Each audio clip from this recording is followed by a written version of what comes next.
Before we get into the stories, make sure you check out Donovan Dread Discovers, where I go over strange and weird videos from around the world.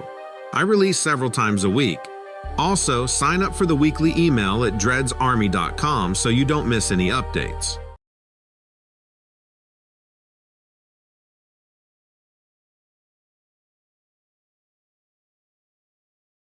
I've got a wild story for you. It shook me to the bone, and I've even been to Afghanistan. My wife and I decided to disappear to the Smoky Mountains for a weekend last summer. Rita and I love nature. We both grew up with the mountains in our backyards, living off the grid. We knew all the local creatures of the forest, but we're definitely aware that things aren't always as they seem. I mean, there is more out there in the wild places of the world than most of us want to admit. We were eager for this trip, just the wilderness, a clear Smoky Mountain sky, and each other for the company. We set up our camp near a trailhead, intending to take on some light hiking the following day. Rita made some delicious campfire chili and beans, because, well, nothing beats the taste of good food in the outdoors. After dinner, we organized our little campsite for nightfall. We knew that the area we were hiking had a healthy black bear population, so proper food storage was crucial. The day had been beautiful. The Smokies really lived up to their name. The hazy view seemed almost straight out of a dream. After an evening by the fire, we decided to retire early. As we nestled into the tent, the night grew quieter than before. It was cold, but it had a calm about it. However, one thing that was strange was that the night was too silent. There have always been nighttime sounds in the wild that blended, nature's white noise, if you will. But that night, the wilderness was uncannily muted. You know that feeling that something is terribly off, but can't put your finger on it? Well, I felt that. Like the night was waiting for something to happen. Rita said she felt it too. I could even see it in her eyes. The moon was flickering, casting long, shifting shadows amidst the trees. We talked in hushed voices, as if scared to pierce the night's quiet veil. It started as a low grumble from the darkness beyond the reach of the campsite. It was slow and resonating, breaking the silence like a thunderclap. It was bone-chilling to say the least. Rita squeezed my arm, her fingers biting through my shirt. Moments later, it sounded again. Closer, clearer, a harsh growl that reverberated in the stillness. And then it sounded again. It sounded to be coming from all different directions. Was it only one beast circling our campsite, or were there several? Every growl was a deafening whisper in the haunted silence. I couldn't discern a wolf or a bear or anything I knew in those sounds. To say we were panicking would be an understatement. We spent the rest of the night wide awake, glued to our sleeping bags, our heartbeats synchronizing with each other, along with every growl from the dark. A part of me desperately wished it was all a dream, but the sharp realism of our mounting fear left no room to mistake the truth. Then, just when we were hoping to see dawn and face whatever the hell was lurking out there, a change swept over us. There was something that made us both turn towards the tent flap that was still slightly open. Without exchanging a word, I knew Rita had seen what I did. There, in the dark, maybe no more than a few yards away from our tent, were these two fiery spots, like glowing embers. They were a reddish orange against the darkness. I recognized them as eyes, and I'll tell you, I cannot describe the terror I felt. Then, more eyes appeared from different directions, mirroring the hellfire that burned in the first pair. The growls we'd heard were back, louder and more menacing than before, as we realized that these were far more than typical predators. I could detect a repulsive sour smell in the air, something between burning flesh and sulfur, an unnatural smell for the forest. This realization bolted me into action. Adrenaline overpowered my fear. I jerked up, yanked the zipper open, and started tossing our stuff into the backpack. Rita mirrored my actions, her desperate speed matching mine. The eyes were closing in, our fire dying out, and the howls, those spine-chilling howls, were relentless. Once we had everything we could grab, we bolted. We ran like our lives depended on it, which I'm pretty sure they did. We didn't stop until we reached our pickup. The drive back home was mostly silent, wilderness giving way to civilization, carrying a certain comfort that words failed to offer. We reached home by the crack of dawn, exhausted, shaken, and eternally grateful for escaping that situation unscathed. For days we questioned what we experienced that night, dissecting each detail, searching for something, anything that could add a touch of normalcy to our experience. But every discussion circled back to one haunting conclusion. Those weren't any ordinary wild animals. The memory of that night has buried itself in our hearts, chilling our passion for camping. It has become a tale we recount, our own personal ghost story. Only we know how much of it is true, how soul-shaking it was, and how we continue to sleep with the lights on, waiting for the growls to return one silent night.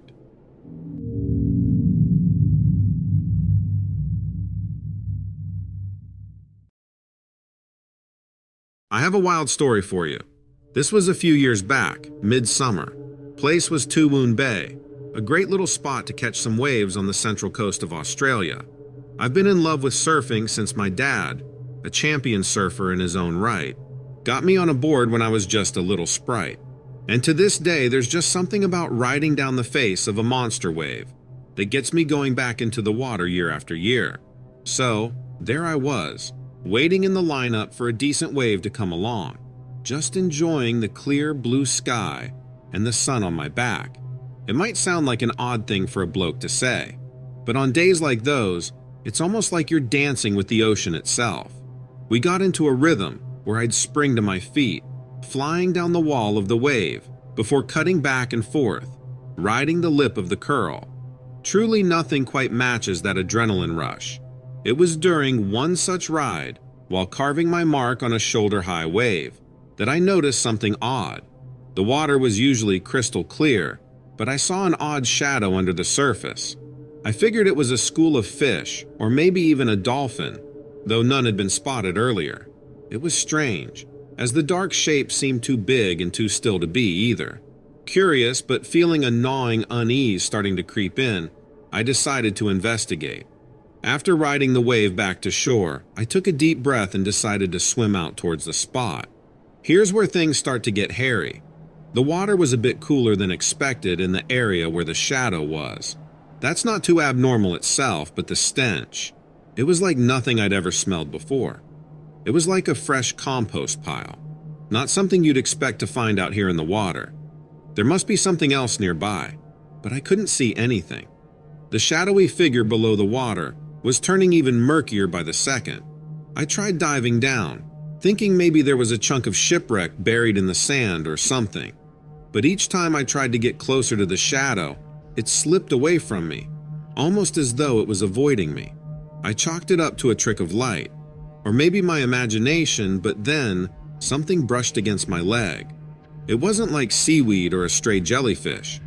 It was firmer, dense, and definitely unnatural. I swear, my heart fell into my guts, and suddenly it was all too real. Rising from the shadowy depths, an odd figure surfaced in front of me. I don't know how to say this without sounding totally off my rocker, but it looked like an alien. It was smallish, probably around my height, and skinny.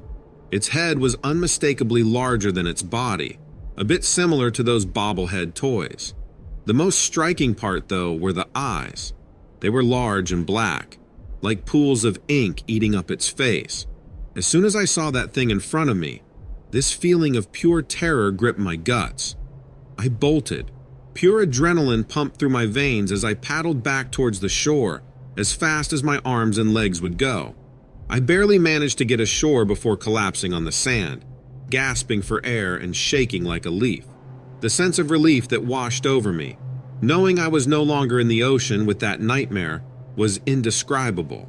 In the days, weeks, and months following the encounter, I found myself replaying the incident in my head, over and over again. Was it truly what I think I saw? Could I have hallucinated the whole thing? Maybe it was just some inflatable toy, and I was just totally confused and mistaken. But then, I remember that dark pool and that putrid smell. It was real as the sea beneath me that day. Since then, surfing hasn't been the same for me. I've been back in the water, but each time I go, I feel the shadow of that encounter. I'm still not sure what I think about that day. What was that thing doing in the ocean? Was it truly an alien, or was it some aquatic species of human?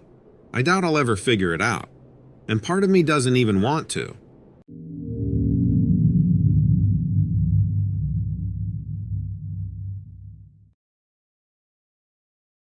I'm a fisherman up here in Maine. Been doing it all my life, as did my father and his father before him did. It was a day like any other, and I just set my boat off to this remote island. It was a secret little honey hole of mine, where the haddock were always biting. Only this time, the sea's normally vibrant, dark blue surface was littered with the bodies of dead fish. Strange, I thought. Not at all like any red tide I'd ever seen. Now, I'm not a man of superstitions, but this left me with questions. I thought there must be some sort of logical explanation, but I'll be honest with you, it creeped me the hell out. These were some prime haddock, young and robust, their life snuffed out way before time, and there wasn't a goddamn seagull in sight. I mean, that made me even more unsettled. Why aren't the birds taking an easy meal? That wasn't normal, not at all. I decided that I'm not just hauling these dead fish to shore without finding out what the devil was going on. So, with an uneasy feeling gnawing at my gut, I started my little investigation. And man, what I found next was something straight out of Lovecraft's worst nightmares. I threw a net over the side and I hauled in those dead fish. Every single one of them had this peculiar look on their faces. Imagine the look a man might have if he saw the devil himself. Now picture that on a fish. Eyes wide with primal fear, gills distended, and mouths agape as if they'd spent their final moments in silent screaming. The water around the island seemed murkier than the rest of the sea. Maybe there was something toxic in the water? I dropped anchor some yards away and rowed across to avoid disturbing the waters. The strange tang of brimstone was clear as day, slightly masked by the familiar scent of the sea-drenched air. I found an inky black hole, an underwater cavern that was darker than a moonless night. Figured that's where the trouble was coming from. A shiver trickled down my spine, not from the cold Maine wind blowing across the open water, but from an unsettling feeling washing over me. It was like I was being watched, not by a pair of eyes, but countless ones. Like the whole sea was watching me.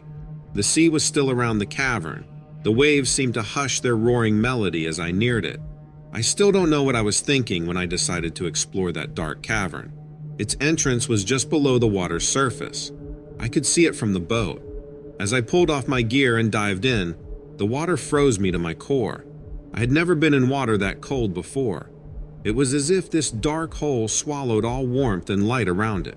Down I went, propelled by a mix of fear, curiosity, and a foolish sense of adventure. Soon I noticed a strange undercurrent, a jarring contrast to the calm of the sea. I pushed against it, my lungs ached for air, yet something coaxed me deeper into the inky abyss. It was like something was calling me there. All of a sudden, I encountered an entity, hovering just above the cavern floor. Its size varied dynamically as if morphing at will.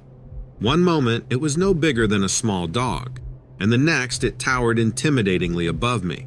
It was a ghastly sight, like no creature known to man. Horns, or what looked like horns, protruded from what appeared to be its head, and large, leathery wings were folded behind it. Its scales seemed to flicker darkly, releasing a pungent brimstone-like odor. Its eyes, if you could call them that, glowed a deep red, filled with a predatory fire that made my heart hammer like a runaway jackhammer. Abruptly, I found myself captured in its gaze, frozen by an overwhelming sense of terror and dread. The creature, whatever it was, radiated raw power, and I'll tell you, there was no worse sound I ever heard than that thing's laughter. It was like an amalgamation of many voices, like the collective voices of the damned, hissing and mocking, reverberating off the cave walls, chilling my blood. Something broke me from that horrific trance, an old dagger given to me by my father. Just a trinket, he said, but it had an etched cross on the hilt. It was my only link back to sanity.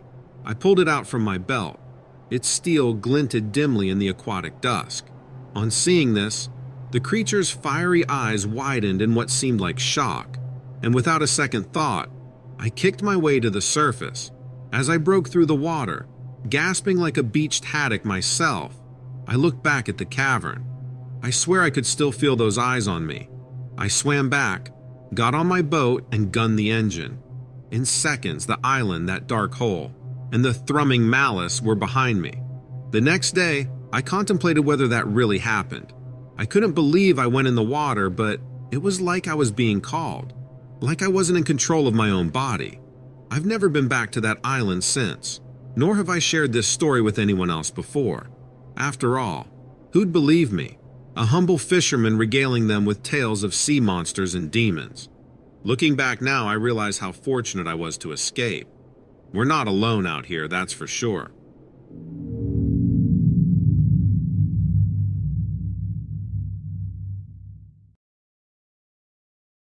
Driving a taxi around New Orleans at night is kind of like being in a waking dream.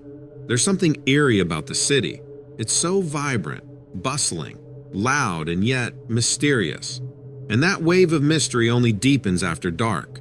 There's a lot of history in this city, and sometimes it just so happens to seep out after sundown.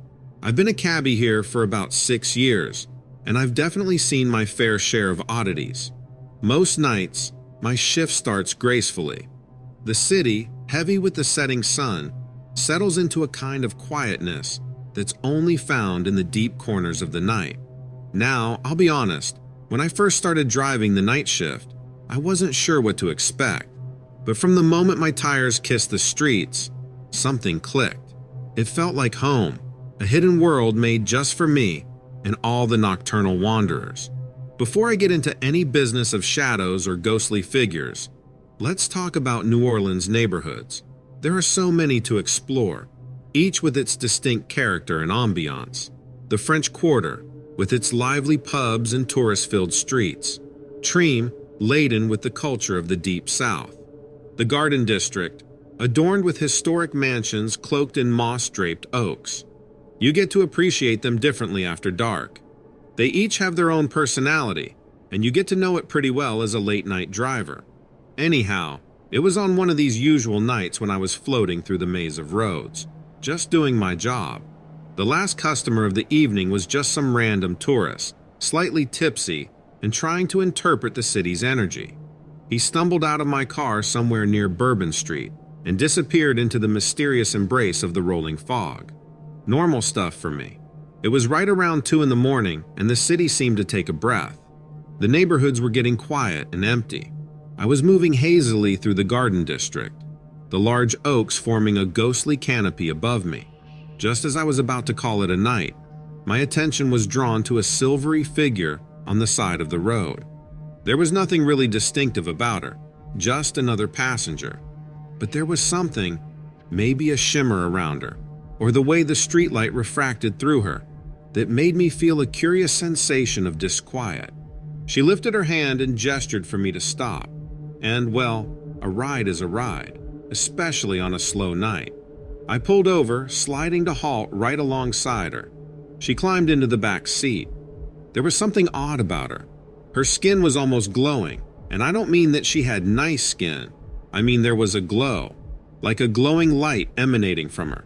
She was pale as fog, with hollow eyes that seemed to hold the secrets of centuries. Her destination, she said, just drive. I didn't know quite how to respond, so I did what she asked. I drove. Soon after we started our journey, the electric systems of the taxi seemed to go haywire. The radio dial spun wildly on its own. I couldn't help but steal glances of her through my rearview mirror. Her skin still seemed to have that faint glow. I hadn't been imagining it, but there was something else too. There was a chill in the air that overtook me as soon as she entered the cab. I was beginning to think I'd picked up a ghost. Throughout the ride, whispers echoed around, faint and unintelligible, but undoubtedly there, just at the very edge of hearing. I couldn't tell if they came from her, or perhaps there was something else here, unseen, accompanying the strange woman. After what seemed like an eternity, the woman asked me to stop in front of a grand old mansion. It looked as though time had forgotten it. I turned my eyes towards the meter. Each tick felt like a heartbeat in the eerie silence. As I announced the fare and waited for my payment, I stole another glance back. Only this time, the back seat was emptier than a ghost town. I rubbed my eyes, thinking maybe the fatigue of the night was casting shadows. But no matter how much I wished it was all just a hallucination, I knew I didn't just drive there on my own accord. I looked back at the mansion. It was a mere shadow of its former grandeur, and in the cool light of the moon, it seemed to have disappeared, much like my ghostly fare. The faint echo of the whispers still hung about the car, a chilling reminder of the spectral journey.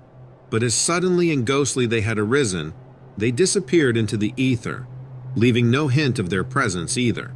I sat for a moment, frozen in my disbelief, my heart pounding like a war drum in my chest. I drove off, striving to shake off the experience as if it were a bad dream, yet somehow knowing deep in my bones it was all too real. The night in the city had changed for me. Each shadow cast in the corners looked like a lurking phantom. Each light appeared as an otherworldly glow. The same streets I knew like the back of my hand were shrouded in a mysteriously spectral veil. I was, and still am, equal parts spooked and fascinated. After all, how many can claim to have given a ghost a taxi ride? While the encounter was unsettling, the ghostly woman didn't have any ill will towards me. She didn't try to scare me or harm me in any way. She merely wanted a taxi ride, and that's fine by me. I've had worse customers than her.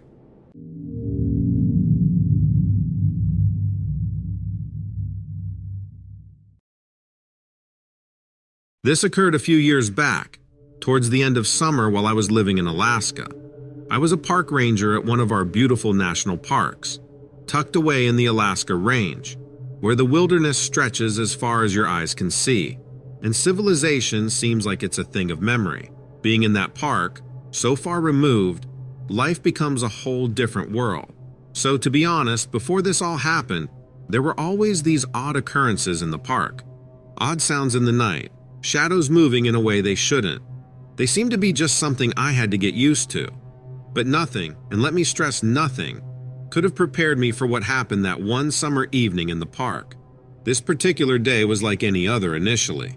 I spent the morning as I typically would, conducting my usual patrol rounds, checking in at designated spots, ensuring the park rules were observed and the wildlife was undisturbed. It felt peaceful, almost routine, but that tranquility was broken abruptly during my evening rounds.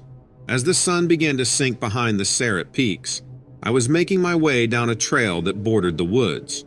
The haunting calls of distant owls were replaced with a sound that didn't belong to the usual wilderness melody I was used to. It was a growl of some sort, low-pitched, and it almost felt pained in some way, like the creature who made it was in distress. Concerned it might be an injured animal, or maybe a bear that had come too close to the trail, I readied my tranquilizer gun. I followed the sound, veering off the trail and venturing deeper into the underbrush. Let me tell you, no matter how long you've been a ranger, there's something unnerving about tracking a probable bear through the Alaskan forest. My heart pounded in my chest with a wild rhythm, disturbing the eerie hush of the wilderness around me. The growls grew louder and more distinct as I drew closer. Oddly enough, they began to mutate and transformed from a deep growl to something that eerily resembled a human groan. Mixed in with the animal sounds were whispers. I kid you not, I also heard human whispers. Just thinking about it makes me nauseous all over again. The whispers grew louder as I proceeded, as if carried by the light wind through the trees. It was impossible to make out what was being said. It was like trying to understand a conversation happening in a dream. It just didn't make sense. It was impossible. I felt like I should have turned back long ago, but for some reason, I kept moving forward. Before long, I stumbled upon a small clearing in the woods, the whispering sounds echoing around me. I shone my flashlight frantically all around. The dense shadows thrown by the pine and birch trees made it difficult to discern anything clearly. Suddenly, just at the edge of the clearing, my flashlight beam landed on a figure, tall and vaguely human-shaped. Even in the low light, I could tell it wasn't a human, at least not entirely. The best I can describe it, it was like it was part human and part animal. It had characteristics of both. I was terrified. But on the job, you learn to keep your head. So I steeled myself and aimed my tranquilizer gun at the strange figure. In that quiet standoff between the unknown and me, my senses were filled with an overwhelming and unearthly musk, like wet earth, animal fur, and something else, something rotten. Just then, the creature, this figure, it spoke. I can still recall its voice. It was as if it was drawn from the very essence of the wild, imitating something human, but the sound was harsh, more bestial. It was a language I couldn't understand. Maybe Inuit. I don't know, but there were words. This wasn't some garbled animal sound. It could speak. I stood frozen, unsure of what to do, my mind spinning, trying to make sense of a situation that threatened to break apart everything I thought I knew about reality. To be honest, I still don't know what to make of it. The figure seemed to shed its skin and morph into what I can only describe as a nightmare. It was approximately 6 feet tall and stood upright. Its body was gangly. The skin stretched tight across its frame like a drum that had been pulled too tight. Its eyes were what really caught me off guard. They were glowing like two piercing orbs of celestial light, a yellowish hue that seemed to burn from within. As my light washed over it, I could finally make out that it indeed had a form of an animal, almost like a pale deer combined with a wolf or a fox. It was hairless and almost glowed beneath the light. And then, as though the situation wasn't terrifying enough, the creature spoke again. It was that same language, unknown to me. It paused and watched for my reaction, and then it spoke again. "Leave," is what it said the next time. I stumbled backward, my mind whirring with adrenaline. I backed away, my tranquilizer gun raised, not daring to take my flashlight beam off it. That standoff didn't last long. Whatever this thing was, it was giving me an out, and I took it. I turned around and bolted, panic adding wings to my feet. All the while, the eerie echo of its voice trailed me. When I finally made it back to my ranger station, I locked the doors and windows and stayed up all night, every little sound making me jumpy. The entire incident may have lasted for just a few minutes, but it felt like a lifetime, and I haven't been the same since. That dense wilderness was no longer just a sanctuary of natural beauty. It held creatures unexplainable, bearing darkness underneath its lush appeal. I kept the night's events to myself, buried under the regularities of life, hoping to wash it away with the passage of time. I often think back to that encounter and wonder what would have become of me if I didn't heed its warning, if I hadn't run away in time.